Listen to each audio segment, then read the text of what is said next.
Carol, have you been able to find those invoices? I haven't even had a chance to look. You're welcome to see if you can find them, though.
Everything is starting to make sense, and I think I know who killed Matthew O'Neill.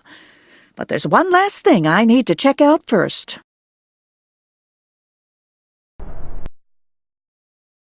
I just need to find the proof that my theory is correct.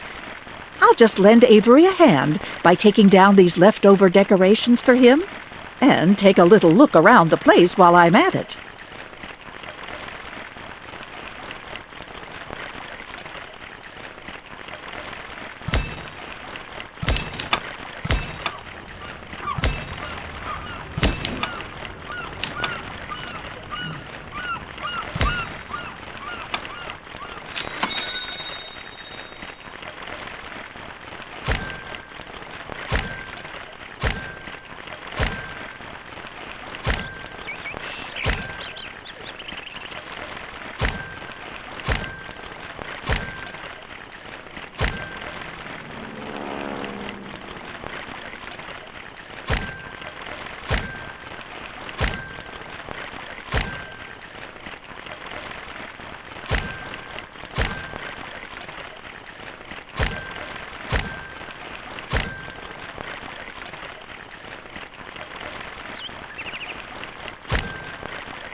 castor oil plants.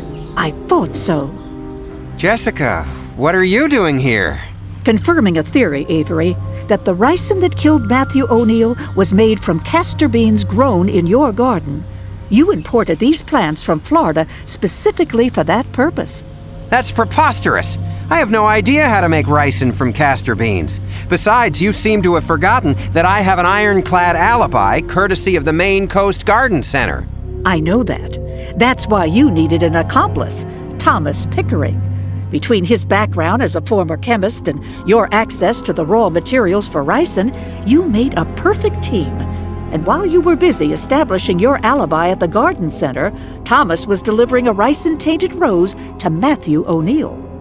You're correct that Thomas and I were a team, but the only thing we're guilty of is rigging the garden contest.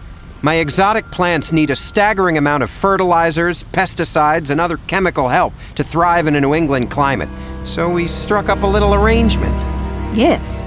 Thomas made sure you won the competition every year, ensuring you received a generous supply of Humboldt Chemical garden products.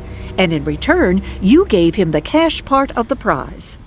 It was worth giving Thomas the $5,000 every year to maintain the scheme. Much richer prizes awaited me if my garden advanced to the New England regional competition and won there. But the arrangement never included murder. Not true. I think Matthew became suspicious when you began winning the competition year after year. Suspicious enough to threaten to start an inquiry and have Thomas removed as president of the garden club. If that happened, your winning streak and everything that came with it would be over. That was your motive in silencing Matthew. And Thomas? What was his motive? Thomas didn't want to lose his position as president of the club or his $5,000 annual bribe. Perhaps more importantly, he was afraid he would face censure and possibly legal trouble for fixing the competition. What I think happened the morning of the murder is that while you were establishing your alibi at the garden center, Thomas was making his rounds judging gardens. He went to Emily's garden first and took her shears and one of her roses with him when he left. Being careful to wear gloves, he painted the thorns with ricin. It takes only a minuscule amount to kill, and went next door to Matthew's garden. He left the rose for Matthew to pick up, knowing that the thorns would prick his hand and deliver the fatal poison. He also left behind Emily's garden shears to cast suspicion on her. Finally, Thomas went on to judge your garden and left his gloves here so no one else in the competition would see him with them. That wasn't part of the plan. I didn't know who those gloves belonged to. Thomas thought the whole thing up and threatened to expose me as a fraud if I didn't go along with it. That's enough, Avery. I figured you would panic and sell me out. That's why I need to silence you. And now that you figured everything out, Jessica, I'm afraid you will have to go too. Hold it right there, Pickering. Put that gun on the ground, slowly. Did you hear it all? Everything. More than enough to put both Thomas and Avery away for a very long time. I guess this whole matter just proves the old saying, you reap what you sow.